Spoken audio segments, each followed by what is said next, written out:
Angel's the only one that had that faith in him to cure him and to send him out to fight. Because to send a guy to fight who can't see against one of the best fighters in the world takes a lot of guts on your part or stupidity on your part. And Liston's getting dog tired because of the shots he's missing. And when those guys miss, cumbersome guys like that takes all the snap out of them. But see, now my kid's starting to come around now.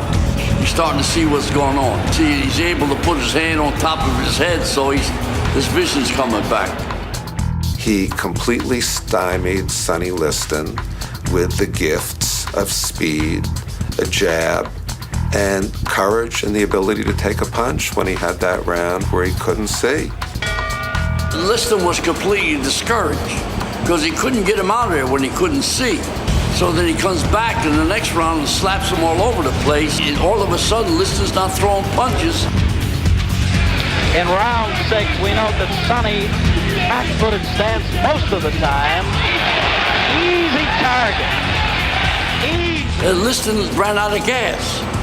Emotionally, physically, he was out of gas. Clay with a variety of punches. Liston had the courage of a bully, which is no courage at all in my book. He was great as long as he was beating the bejabbers out of somebody, but when somebody fought back, he wasn't quite that brave. I'm in Liston's corner, and I hear his managers telling him, "You've got to go, Sonny. You're not going to be a bum all your life." This is where we're shouting him, "You've got to go." And I'm watching Clay, who is watching Sonny Liston. He knew that Liston wasn't going to come out. The guy who notices is him, because he's standing, he's looking at the corner, and he knows the fight is over. They might be stopping it. Fight's over. That might be all, ladies and gentlemen. A terrific shock, I'd say, to 99% of the people following boxing. And then, of course, Cassius Clay began, apering around the ring, telling the press, "Eat your words."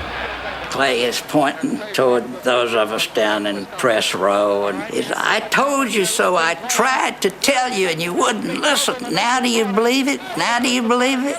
He was just having a ball. I must be the greatest. I told the world. I talk to God every day. If God's with me, can't nobody be against me. Sonny, I shook up the world. I know God. And he did it. He pulled it off. And nobody, even the big sports writers, they were in awe over what he had done. I am the king of the world. Hold it. I'm pretty. Hold it. You're not that pretty. I'm a bad man. Wait. I shook up the world. I shook up the world. And it was a brilliant performance by a young man who came into his own as a professional fighter that night. It was really very hard to understand how the fight ended. A heavyweight champion of the world doesn't quit. You die in the ring. I mean, that's kind of the ethos of being the baddest man in America. When the heavyweight championship meant something, what did we not know? Was Sonny Liston throwing the fight? If Sonny Liston had won that fight, that might have been the end for Cassius Clay. We might never have seen a Muhammad Ali, because by then it was common knowledge that he was a follower of Elijah Muhammad. Malcolm X was now a visible presence, and had Liston gotten by and escaped with a victory that night, it's quite possible that the powers that be never would have allowed Cassius Clay to fight for the heavyweight championship of the world again. So he fights the fight, he wins, and then he gives a press conference a bit later, and he announces that I'm no longer Cassius Clay. In fact, I believe he said he was Cassius X. It was kind of placeholder for the moment until he figured out that he was going to be Muhammad Ali. He would no longer use what he called his slave name, and that he would appreciate it very much, thank you, if you would take this information on board and respect it. And of course, not everybody was prepared to do that. Oh, I remember the reaction. Horror. How could he?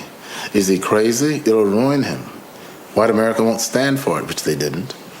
The response to his announcement was one of disbelief. After the victory, then Cassius goes to New York.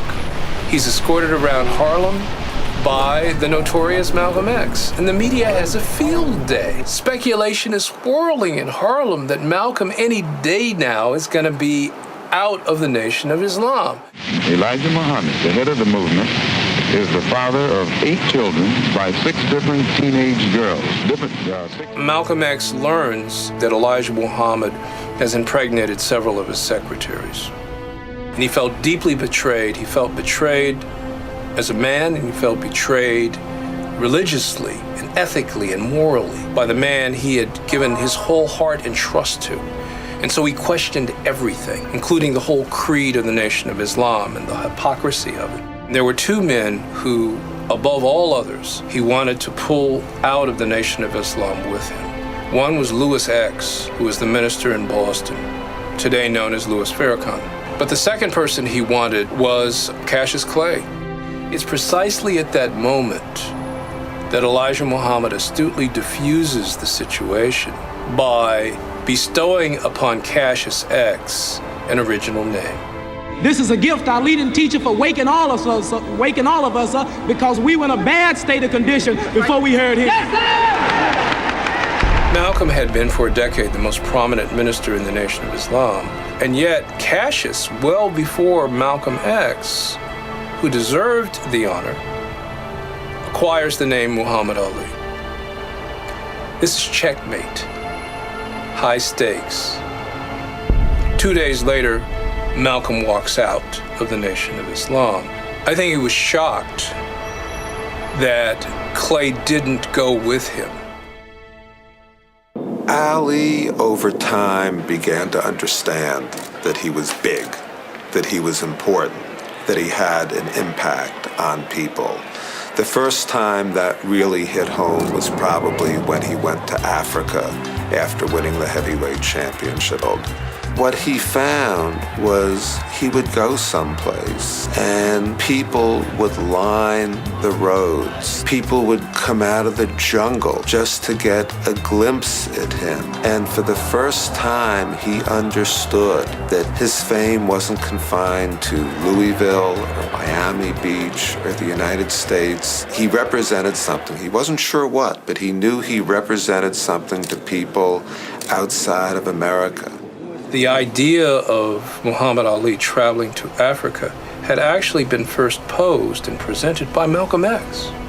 So it must have been galling to Malcolm to stand outside the hotel, the Ambassador Hotel in Accra, and encounter Muhammad Ali, who snubs him when they had once, only several months before, embraced as brothers. Malcolm is left vulnerable and alone. And his assassination takes place on February the 21st, 1965. Malcolm X and anybody else who attacks or talks about attacking Elijah Muhammad will die. No man can oppose the message of Almighty God verbally or physically and get away with it. When I went to visit him, as journalists do, he took out from his briefcase a picture of him and Malcolm X. He made it very clear that he carries this around as a kind of talisman of a terrible error he made in his life, which was at the instructions of the Nation of Islam to push Malcolm X away. And so to his friend and his mentor, he behaved terribly, and he regretted it all his life.